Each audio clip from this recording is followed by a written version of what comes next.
Lokaga Fade Fadeso, Si Moutene, Pakara Simon Narcisse Bozanga, Luciawe, Loksateniza Légué. Excellence, Monsieur le Président de la République, chef de l'État. Excellence, Madame Monique Bozizé, Première Dame de Centrafrique. Excellence, Monsieur le Vice-président de la République. Excellence, Madame Anne-Marie Goumba.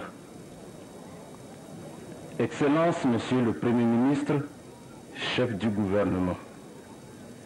Excellence, Monsieur le représentant personnel du Président de la République gabonaise. Excellence, Monsieur le Président du Conseil national de transition. Excellence, Messieurs les ambassadeurs et chefs de mission diplomatiques. Mesdames et Messieurs les représentants des organisations internationales. Mesdames et Messieurs, chers compatriotes, Madame Brigitte Dako et les orphelins Dako,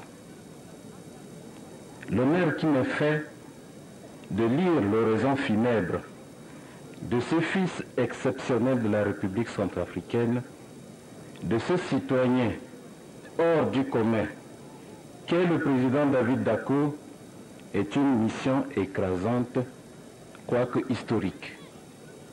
Parce que restituer fidèlement et de manière aussi exhaustive que possible une vie aussi dense, aussi riche en événements touchant le fondement même de la République depuis son indépendance jusqu'à ce moment douloureux qui nous rassemble est une gageure.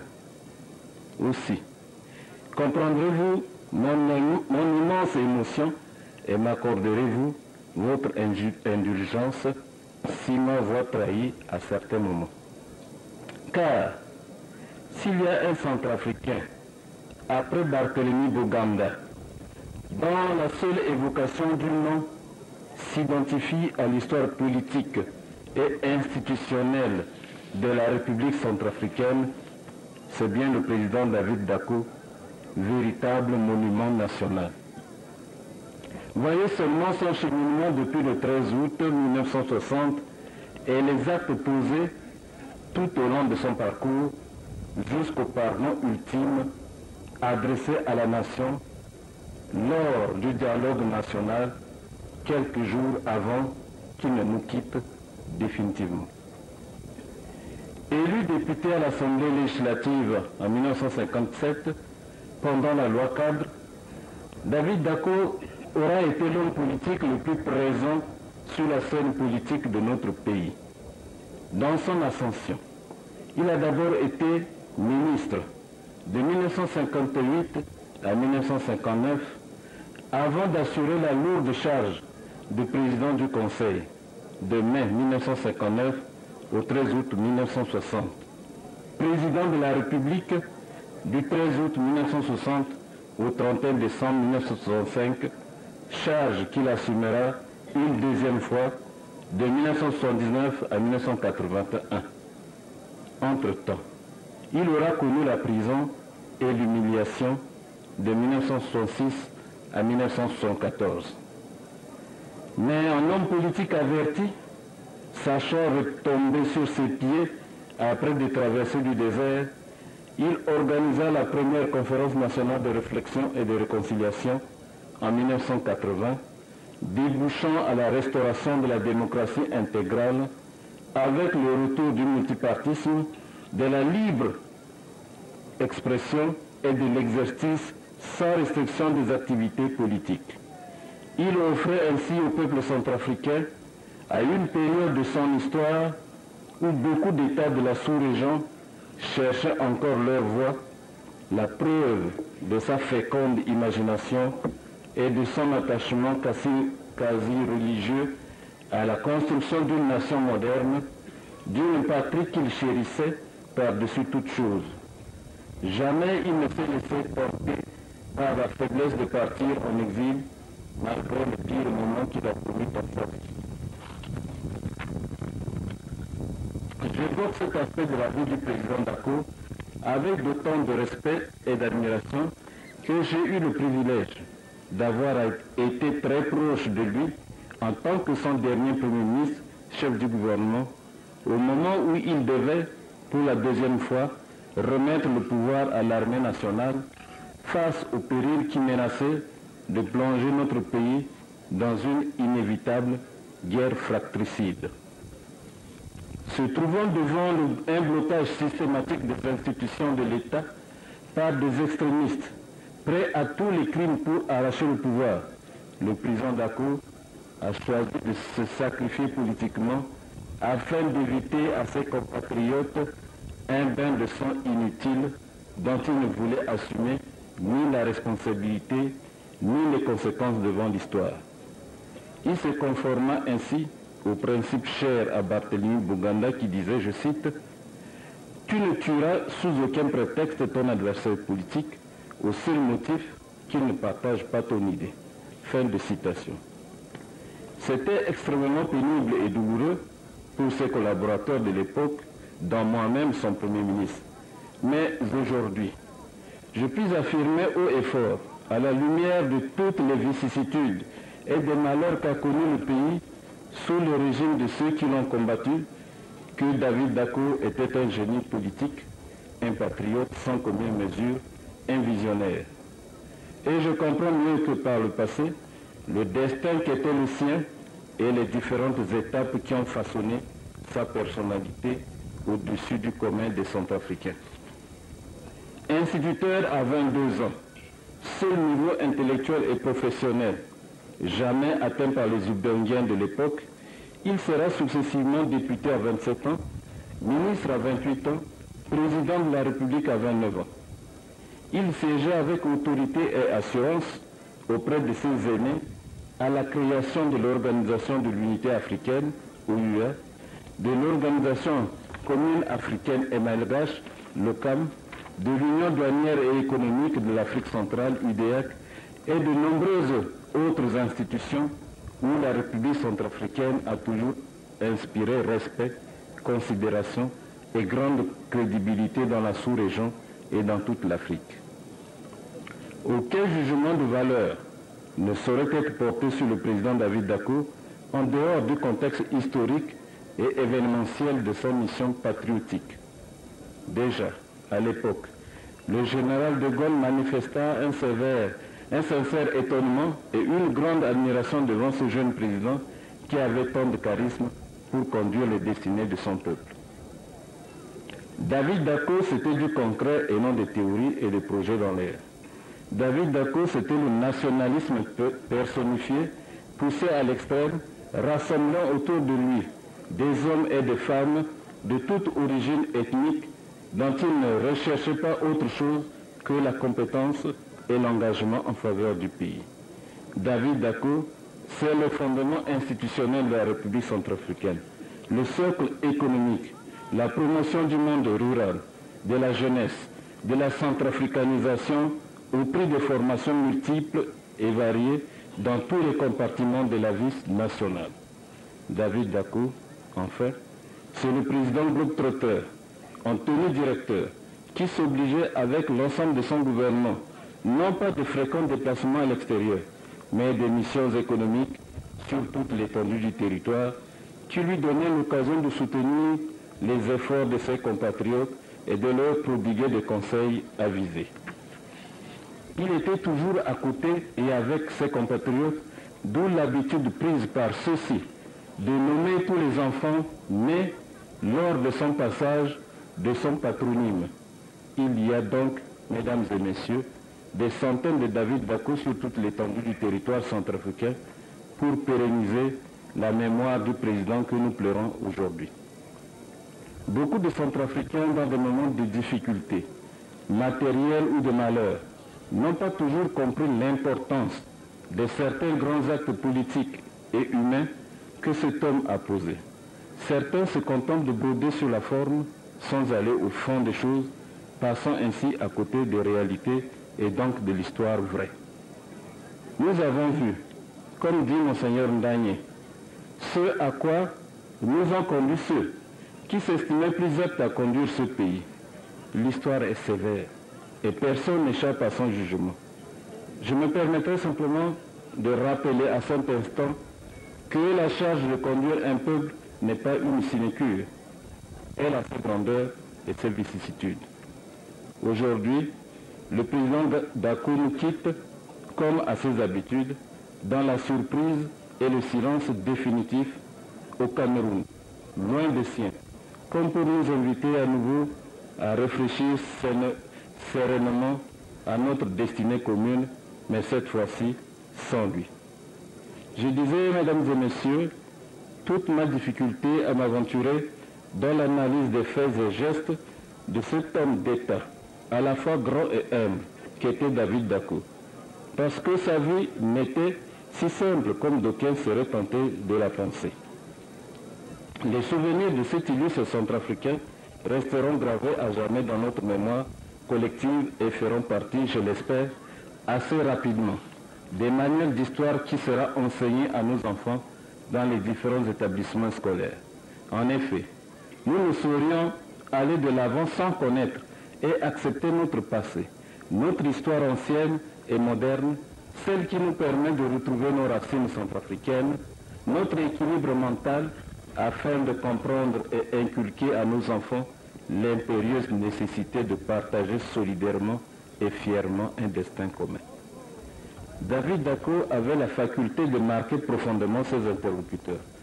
Vous ne l'oublierez plus jamais lorsque vous l'avez rencontré une fois, tellement l'homme était rayonnant et jovial et affectueux. Cette rencontre créait une histoire inoubliable entre vous et lui, et sa prodigieuse mémoire vous rappelait à l'occasion d'une prochaine visite tout le contexte de votre rencontre première, la vie de votre famille, de votre épouse, de vos enfants. Je me suis laissé aussi dire que cet homme-là était non seulement un éducateur par vocation, mais un éminent travailleur social, un père attachant pour ses apprenants, un agent d'hygiène exigeant des milieux dont il avait la charge, un soutien familial pour les enfants démunis ou marginaux. Il a largement démontré, quand il avait eu, au début de sa carrière d'instituteur, à initier l'éducation de base aux populations sur l'axe Yabaramba-Bekwa. C'est ce qui explique aux grandes dames de sa famille qu'il a toujours été très généreux et porté sur autrui. Cette générosité qu'on lui connaît tout au long de sa vie publique et privée aura été le substrat de cette politique économique et sociale dont il avait jeté les bases dès l'accession de notre pays à l'indépendance le 13 août 1960. Malgré de nombreuses traversées du désert et les souffrances à lui imposées par la maladie, David Dakou a su garder la foi en son pays et en ses compatriotes sans rancœur et sans jamais avoir tenté une seule fois de s'exiler pour trouver la paix ou le bonheur dans de nombreux pays qui lui en faisaient l'offre. Non, disait-il, ma place est au milieu des miens. Je mangerai ce qu'ils mangent et aurai en partage leurs souffrances. C'est ainsi qu'il a gardé tout au long de la période du régime Bokassa et les autres régimes qui l'ont suivi un silence stoïque, confiant seulement à Dieu, le destin de sa famille et de ses compatriotes, se contentant parfois de vendre sur le marché des feuilles de coco ou des bananes pour subvenir aux besoins de sa nombreuse progéniture. Tout se passait comme s'il aimait cette souffrance, qui lui offrait de fréquentes occasions de méditation et de maturité intérieure. Généreux sans limite, il donnait tout ce qui lui tombait sous la main, non à sa famille ou à ses enfants, mais à monsieur tout le monde, qui venait lui demander de l'aide. Il préférait se priver du minimum qui lui est nécessaire, plutôt que de laisser les autres dans le besoin. Si jamais vous avez été un jour le voir dans son village de Mukinda ou sa ferme de Pékawi, vous serez revenu chargé de victoires de toute nature, poulet, œufs, gibier, bananes, oranges, mandarines ou toute autre chose qui finissait par vous créer de la gêne, mais qui était à ses yeux la plus grande satisfaction qu'il tirait de ses exploitations agro-pastorales. Le monde entier s'accorde aujourd'hui à reconnaître que malgré qu'il a été 2 fois président, il est mort, comme le plus ordinaire de ses compatriotes, dans un dénuement quasi total. Cela, à mes yeux, suffit à lui rendre l'hommage qu'il mérite et à nous insuffler l'exemple à suivre dans l'exercice du pouvoir de l'État. Autant il était large dans sa vie privée, autant il entretenait de la rigueur pointilleuse pour la gestion des deniers publics dont il veillait scrupuleusement à la bonne utilisation. Indifférent à son enrichissement personnel, il désirait ardemment l'aisance pour ses compatriotes à qui il souhaitait une vie d'abondance. Un autre grand trait de son caractère était indiscutablement la simplicité et l'abnégation qui le faisaient se détacher de toute accumulation matérielle et le porter vers la charité et l'attention à autrui. Très attentionné, il écoutait ses interlocuteurs, soutenant celui-ci, prodiguant de conseils à celui-là, apportant des idées à cet autre, sans se départir du sens de sa haute mission à la tête de l'État. Enfin, grand commis de l'État dès les premiers jours, il s'est appliqué à transmettre à ses collaborateurs le sens du service public et le respect de la personne humaine. Voilà en quelques mots le caractère que j'ai retenu de ce grand homme d'État dont je puis affirmer avec fierté qu'il a été pour moi un maître à penser, un guide, un grand frère, un ami et un chef très humain. Mesdames et messieurs, David Dacko mettait en avant deux principes intangibles légués par Barthélemy Boganda. Zokozo d'une part et l'affirmation selon laquelle tu n'attenteras pas à la vie d'autrui pour le seul fait qu'il s'est opposé à ton idée. David Dacko a consacré le plus clair de son temps à rechercher résolument le consensus et la concorde entre les Centrafricains. Il avait coutume de dire que sa longue vie politique était un support de crédibilité au régime politique centrafricain. Il connaissait personnellement les acteurs de la vie politique de notre pays et ses mises en garde ont été parfois bénéfiques à la conduite des affaires publiques. Les circonstances qui ont conduit David Dacko à accéder au pouvoir suprême de l'État en 1959, après la mort de Boganda, sont suffisamment connues de tout le monde pour que j'y revienne. Je ne vous relaterai si besoin est que quelques-uns de ces grands desseins et réalisations dès l'accession à l'indépendance de notre pays. Comme je l'ai déjà souligné, David Dacko a été un homme d'État hors pair, un citoyen consciencieux de ses devoirs et un paysan modèle pour ses compatriotes, montrant que la terre peut faire vivre autant que la fonction salariée, sinon plus. Et vous comprendrez qu'il a su harmonieusement allier les deux impératifs sans jamais se lasser. Comme nous le savons tous, l'homme que nous allons conduire demain à sa dernière demeure est celui qui a paraphé et signé en notre nom la Convention de l'indépendance et les premiers actes et les premiers accords de coopération avec la France le 13 août 1960. Malgré son jeune âge et une pénurie de cadres, David Dacko et son gouvernement de l'époque, composé de 12 personnalités issues de toutes les ethnies de la République centrafricaine, a su jeter les bases politiques, économiques et sociales d'un État moderne et unitaire. Partant des acquis légués par la France, il s'est appliqué à créer rapidement les conditions de transfert de responsabilité aux fonctionnaires centrafricains qui, à l'époque, peu nombreux. Pour ce faire, il s'est fixé des objectifs simples et cohérents. Aussi, l'efficacité de l'administration générale et financière était-elle pour son régime la priorité des priorités. On se souvient de ses premiers ambassadeurs, préfets, sous-préfets, agents spéciaux, commandants de brigades de gendarmerie, présidents des tribunaux de grande instance, inspecteurs de l'enseignement, chefs de secteur scolaire ou agricole, pris dans toutes les administrations, recyclés sur place ou à l'extérieur et affectés pour relever les différents corps coloniaux dont les missions s'achevaient avec l'accession à l'indépendance. Car il fallait consolider un état de droit, promouvoir son évolution économique et sociale avec les seules ressources humaines disponibles. Heureusement, avec l'aide de la France, il a obtenu la mise en stage d'un grand nombre de fonctionnaires et envoyé en formation des étudiants, ce qui a permis de rendre notre administration efficace et compétitive dans la sous-région. David Dacko a mis un point d'honneur à améliorer l'efficacité des services administratifs, financiers, judiciaires, agricoles, sanitaires et militaires de notre pays. Promouvoir et rentabiliser le secteur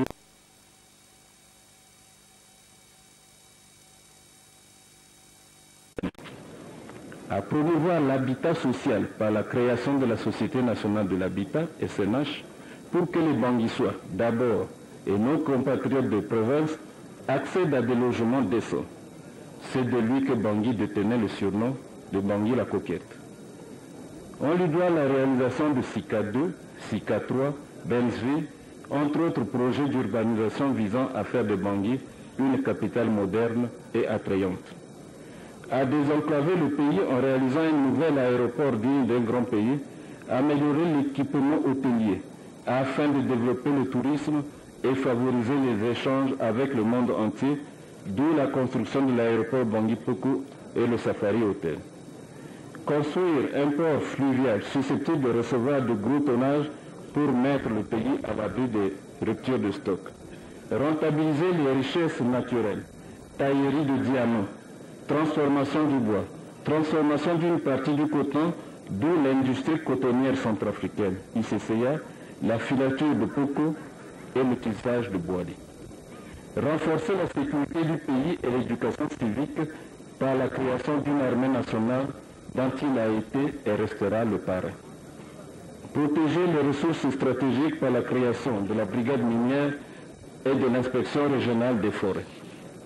Assurer une santé pour tous, d'où l'hôpital général de Bangui, l'hôpital de Bambari, de Berberati, de Bois, les dispensaires dans les arrondissements de Bangui et dans les chefs-lieux des préfectures.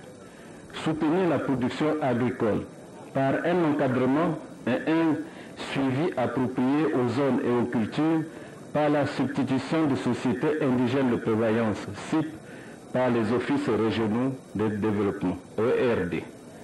Payer le juste prix aux producteurs agricoles ou pastoraux, d'où la multiplication des coopératives en tout genre, achetant et ristournant des excédents aux membres affiliés. Transformer les besoins locaux et intéresser les nationaux à la consommation de produits laitiers, d'où la création de la ferme de Sarki pour le fromage et le lait. Assurer une bonne formation des agents des secteurs sensibles, élevage et agriculture, santé et éducation. Garantir la retraite des travailleurs et soutenir la famille centrafricaine avec la création de l'OCCS. Créer une fabrique de chaussures à bon marché et produire localement de vêtements et linge de maison, etc. Les principaux lycées de Bangui, de Bambari ou de Berpéati, équipés en internat, ont permis à la jeunesse estudiantine de poursuivre et terminer dans la sérénité leurs études secondaires, de parfaire par la suite leur formation supérieure à l'étranger et d'être pour beaucoup d'entre eux, c'est au cas dans la RCA, peut légitimement s'enorgueillir aujourd'hui. L'autre frange de la jeunesse, celle qui ne fréquentait plus les écoles, n'était point oubliée. Et c'est véritablement sous cette période de DACO 1 que s'illustre l'adage « on ne tourne pas le dos à la jeunesse ». Qui ne se souvient de la fameuse jeunesse pionnière nationale, dans certains cadres, à l'instar de Maurice Meto et du général Alphonse Gombadi, iront jusqu'au plus haut sommet de certaines institutions politiques de l'État. Non seulement la jeunesse pionnière nationale a formé au civisme et intéressé des jeunes au travail agropastoral, mais elle a donné à la RCA son premier et unique label d'exportateur de produits frais, œufs, poulets, légumes frais de saison.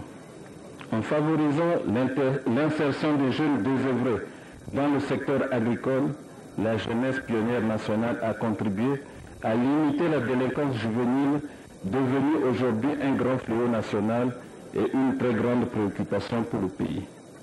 Vous comprendrez, mesdames et messieurs, qu'à l'époque, l'œuvre à accomplir était colossale et les moyens humains peu disponibles.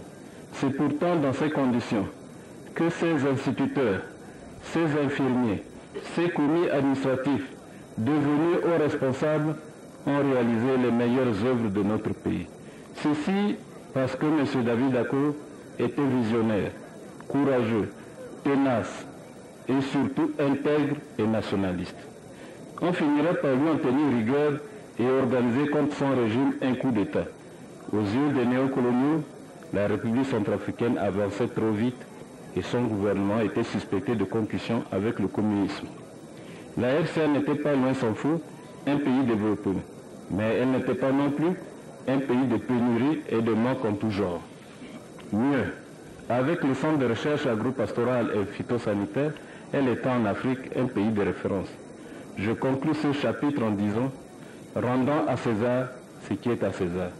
Rendons donc simplement, mesdames et messieurs, à David Dacko l'hommage qu'il a en droit de mériter pour de si beaux engagements en faveur de son pays. Lorsqu'en 1979, les Centrafricains exaspérés par le régime sanguinaire de Bokassa cherchaient un sauveur, il a été encore celui qui a accepté cette mission difficile, sachant très bien que cela lui vaudrait la condamnation unanime du monde politique. Qu'à cela ne tienne, l'essentiel n'était-il pas de sauver les Centrafricains des griffes de ce prédateur sanguinaire? D'accord, nous l'avons vu à plusieurs reprises, ne savait pas reculer devant une mission d'intérêt national, même périlleuse. Il était doué d'un grand courage qu'il tenait d'une foi inébranlable en la vérité et en la justice pour tous.